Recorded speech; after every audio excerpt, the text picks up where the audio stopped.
Welcome back, sports fans. Scoop Clark here. We saw a lot of high school athletes in action yesterday, but the Nanoks kept just as busy this weekend. Let's take a look-see. College hockey players are back on the ice. The Nanoks took on the Mount Royal Cougars at the Carlson Center last Sunday. Now, the game was an exhibition match, but the Nooks still came out with some spring in their strides. Alaska protected their side of the rink, shutting out the Cougars through all three periods. Riker Lear got the game-winning point with a rebounded shot, which he molded into a power play goal in the first. Look at that. The Nanoks continued to add to the deficit, sending the puck sailing into goal 3 times in the final period. Peter Krigler, Tyler Morley, and Josh Erickson would account for that offensive rush. Alaska gets the victory over Mount Royal 4-0. Now, the Nanook volleyball team is on a high note after collecting their second straight win last weekend. Alaska hosted GNAC opponent Seattle Pacific at the Patty Center. Once the Nooks gained steam, there was no stopping them. They took the first 2 sets by close margins and wrapped up the fourth with a 25-16 score. A strong Nanook defense made all of that possible. Redshirt senior Sam Hesterman pulled off a career-high 23 digs, and the Nooks locked down the blocking game in all sets. Sam Harthun posted 15 kills and was named GNAC Offensive Player of the Week. Alaska breaks the Falcon curse, beating Seattle Pacific 3-1 for the first time in 7 years.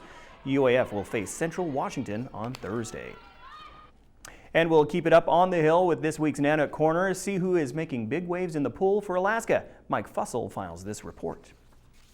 The blue-gold pentathlon is now in the books for Nanook swimmers. The gold team lived up to its name in the inter-squad matchup, taking top honors 311 to 298.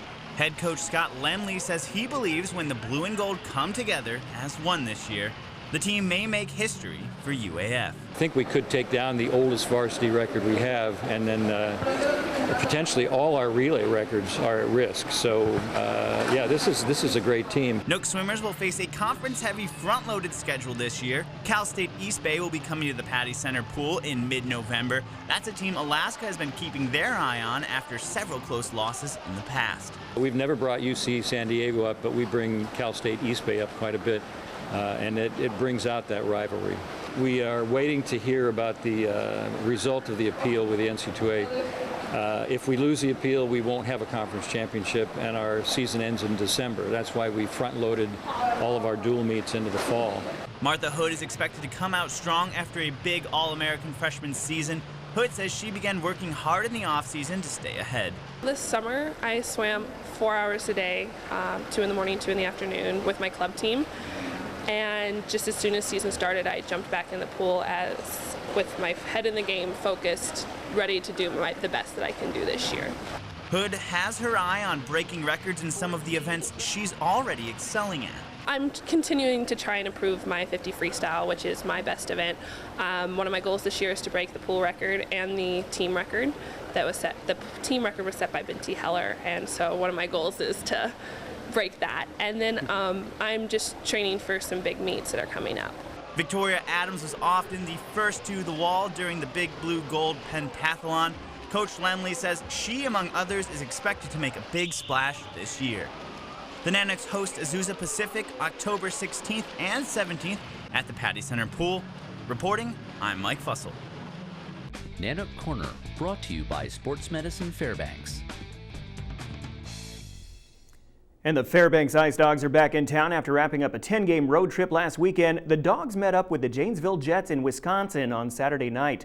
Most of the action took place in the first period. Janesville's Kip Hoffman found the back of the net early, and another Jet would sink a shot in goal less than a minute later.